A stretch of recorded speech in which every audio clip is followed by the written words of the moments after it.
Boys and girls, ladies and gentleman, मेरा नाम है दानिश और आप देख रहे हैं टेक्नोलॉजी आइलैंड। और आज हम बात करने वाले हैं Realme GT2 के बारे में। ये आपको बॉक्स देखने को मिलता है, लेकिन एक चीज़ मैं बोलूँगा, Realme के जो ये फ्लैगशिप मोबाइल आते हैं इसके बॉक्स बहुत ज़्यादा बड़े होते हैं, तो देखने में काफ़ी ज़्यादा अच्छे लगते हैं। Realme X7 Max का मैंने बॉक्स देखा, वो भी काफ़ी ज़्यादा बड़ा था। आपका Realme GT जो आया था वो भी बहुत ज़्यादा अच्छा, उसका भी बॉक्स काफ़ी ज़्यादा बड़ा था। और ये GT2 आया तो इसका भी काफ़ी ज़्यादा बड़ा बॉक्स है। तो काफ़ी ज़्यादा बड़े बॉक्सेस बनाता है ये, और देखने में भी काफ़ी ज़्यादा अच्छे लगते हैं।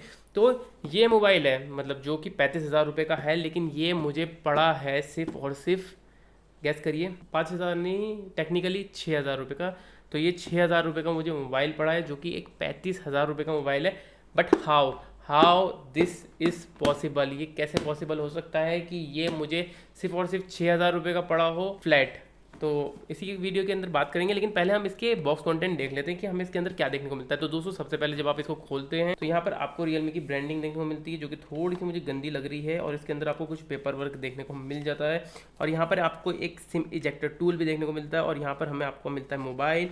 तो हम इस मोबाइल को निकाल लेते हैं, और इस मोबाइल के बाद हमें क्या देखने को मिलता है, अभी हम इस को भी निकालते हैं, ये जो डब्बा है। और इसके बाद हमें यहाँ पर हमें एक USB to micro USB cable मिलती है, और यहाँ पर हमें एक चार्जर मिलता है, जो कि 65 वॉट का चार्जर है, जो कि आपके मोबाइल को काफ़ी अच्छे से चार्ज कर देता है। मैं काफ़ी टाइम से यूज़ कर रहा हूँ 65 वॉट का चार्जर Realme X7 Max के साथ, तो वो काफ़ी ज़्यादा अच्छे चल रहा है। तो दोस्तों, यही आपको बस इस बॉक्स में मिलता है, इसके अलावा तो कुछ और मिलता है नहीं। तो इसको जल्दी से हम बंद करते हैं। पहले अभी हम स्पेक्स की बात कर लेते हैं कि इसके अंदर आपको क्या क्या स्पेक्स देखने को मिलती है। तो यहाँ पर आपको एक स्नैपड्रैगन 888 आपको देखने को मिलता है, जो कि पिछले साल का फ्लैगशिप प्रोसेसर है, जो कि मेरे हिसाब से सबसे अच्छा प्रोसेसर है, क्योंकि 8 Gen 1 के साथ तो आपको पता है कि क्या मसले आ रहे हैं, इतना ओवरहीट कर रहा है। और 870 मुझे ऐसा लगता है कि वो थोड़ा सा कम है, तो मुझे यहाँ पर 888 मुझे काफ़ी ज़्यादा अच्छा लग रहा है। और पहले एक प्रॉब्लम थी 888 के साथ कि इसमें काफ़ी ज़्यादा हीटिंग होती थी, लेकिन अब जो मोबाइल नए लॉन्च हो रहे हैं 888 के साथ, वहाँ पर आपको इतनी हीटिंग देखने को नहीं मिल रही है, क्योंकि कंपनीज उसके अंदर कूलिंग सिस्टम लगा रही है, तो उससे हीटिंग देखने को नहीं मिल रही है। और मैंने ये 8GB 128GB वाला मॉडल लिया है, तो मुझे ऐसा लगता है कि 8GB काफ़ी ज़्यादा इनफ है। उससे ज़्यादा लेना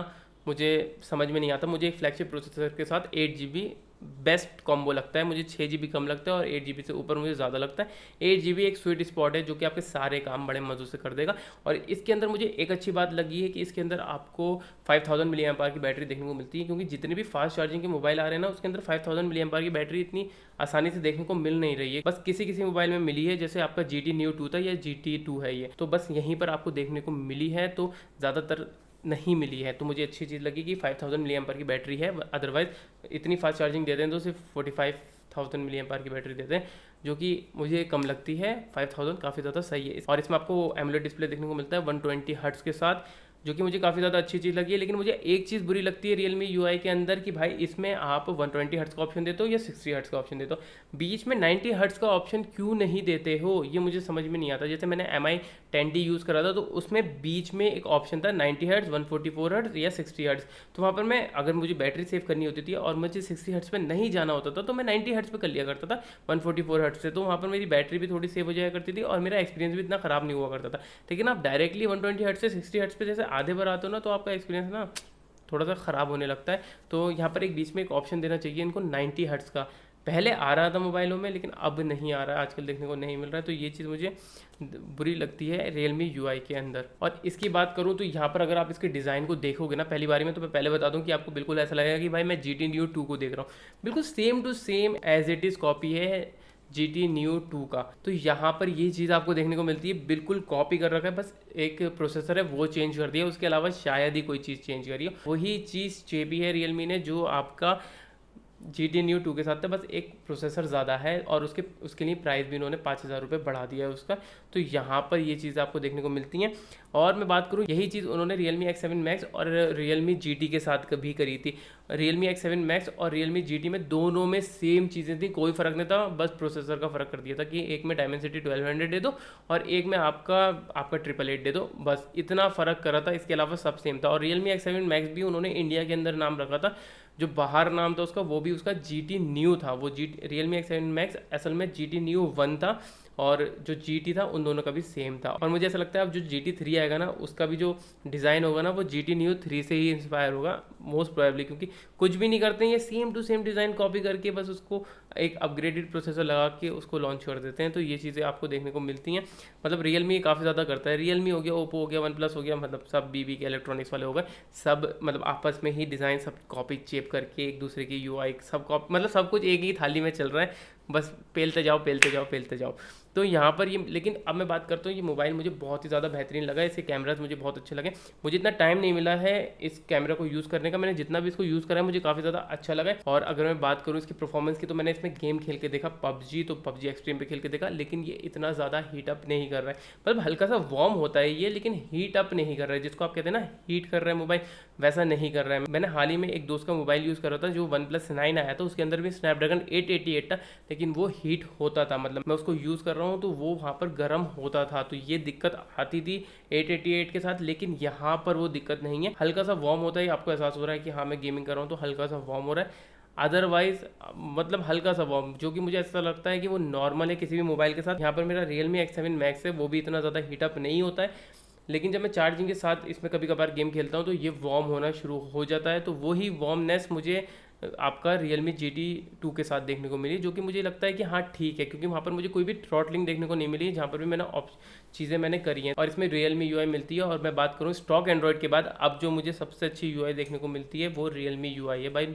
विदाउट अ डाउट। सीरियसली, एक तो इसमें ब्लोटवेयर कम है, मतलब जो भी ब्लोटवेयर है, पहली बात तो आप उसको अनइंस्टॉल कर सकते हो, और जो मतलब इसका खुद का ब्राउजर आता है, इसका वीडियो प्लेयर आता है, इसकी वेदर ऐप आती है, वो सब की सब आप डिसेबल या अनइंस्टॉल कर सकते हो। तो सबसे अच्छी बात ये है कि Realme UI में अब वो ऑप्शन आने लगे हैं कि आप हर एक ऐप, मतलब जो Realme अपनी ऐप तक दे रहा है ना, Realme लिंक वगैरह जो भी चीज़ दे रहा है वो आप अनइंस्टॉल कर सकते हो। अगर आप अनइंस्टॉल नहीं कर सकते हो तो आप डिसेबल तक कर सकते हो। तो यहाँ पर ये जो चीज़ें वो मुझे बहुत अच्छी लगी हैं। और अगर आप डिसेबल कर दोगे तो फालतू के एड्स भी नहीं आएंगे, नोटिफिकेशन भी नहीं आएंगे। बस एक चीज़ मुझे बुरी लग रही है अभी भी Realme UI के अंदर, कि इसमें वो जो ग्लैंस आता है ना, ग्लैंस का ऑप्शन, जो लॉक स्क्रीन के ऊपर ऑप्शन आते हैं Realme के, वो मुझे बस बहुत बुरे लग रहे हैं कि भाई उसको ऑफ करने का ऑप्शन दे दो। क्योंकि अगर आप ऑफ भी कर देते हो ना और लॉक स्क्रीन से ज़रा सा साइड में करते हो, फिर आपके वो जो फालतू की लॉक स्क्रीन है उसमें फोटोज़ बदलते रहते हैं, तो वो मुझे सीरियसली बहुत ही ज़्यादा बुरा लगता है।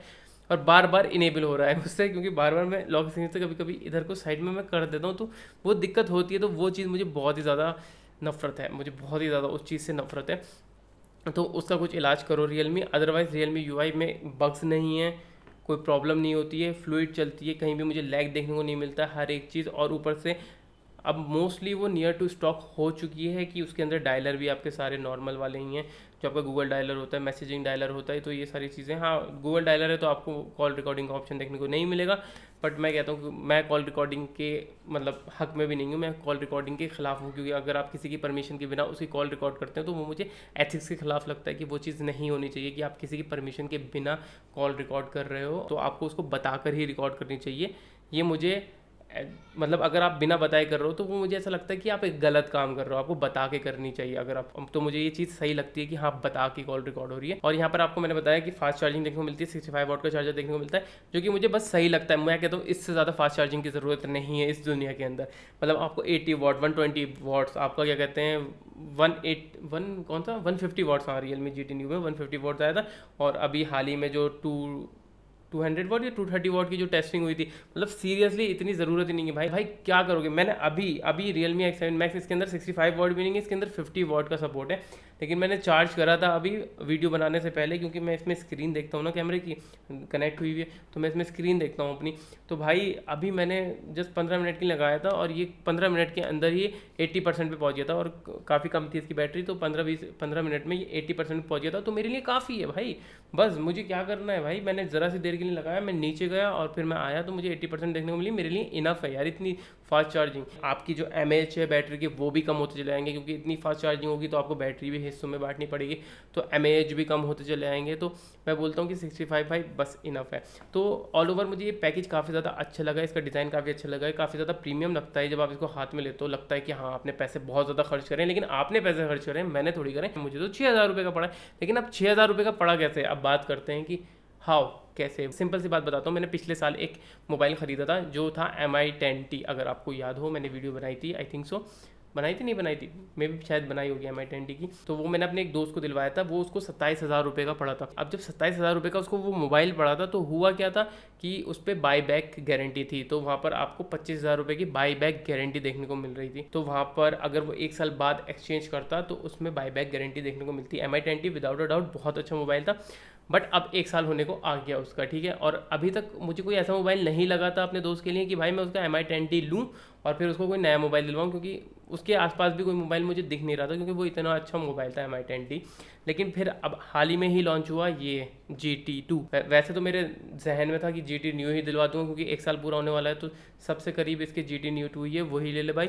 लेकिन लॉन्च हो गया ये GT2, जो कि 35,000 रुपये का लॉन्च हुआ था। SBI का क्रेडिट कार्ड लगाया तो 5,000 रुपये का फ्लैट डिस्काउंट देखने को मिल गया, तो ये 30,000 रुपये का पड़ गया, और वो 24,000 कुछ का, तो पैसे डाल के 6,000 रुपये डाल के ये GT2 आ गया 1 साल में। वो जो 27,000 रुपये का मोबाइल था उसका, वो 24,000 कितने का गया, 700-800 कुछ ऐसी कुछ गया।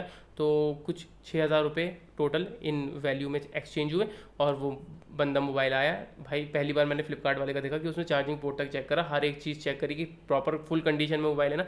अदरवाइज एक्सचेंज में वो चार्जिंग पोर्ट वगैरह कुछ देखते नहीं हैं, लेकिन अब की बार उन्होंने सब कुछ देखा।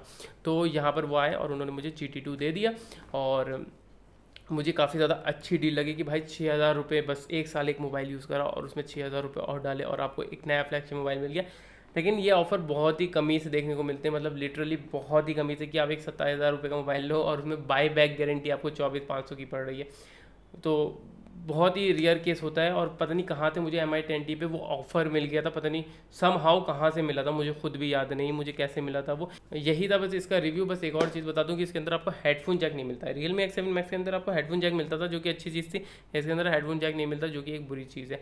स्टोरेज स्पीकर्स वगैरह सब इसके अंदर देखने को मिलता है, इन डिस्प्ले फिंगरप्रिंट स्कैनर है, सब कुछ बढ़िया सा है। अगर आपको 30,000 रुपये के अंदर मिल रहा है तो आप आँख बंद करके ले लो, और 25,000 रुपये का मिल रहा है तो फिर तो आँख भी बंद मत करो, ले लो चुपचाप से। तो अगर आपको ये वीडियो पसंद आई तो लाइक कीजिए, शेयर कीजिए। कोई भी सवाल नीचे कमेंट बॉक्स में पूछ सकते हैं, और आपने हमारे चैनल को सब्सक्राइब नहीं किया तो जल्दी से कीजिए, क्योंकि मैं आपके लिए ऐसे मददगार वीडियो लाता रहता हूँ। मैं मिलता हूँ आपको अगली वीडियो में, तब तक के लिए हैप्पीनेस।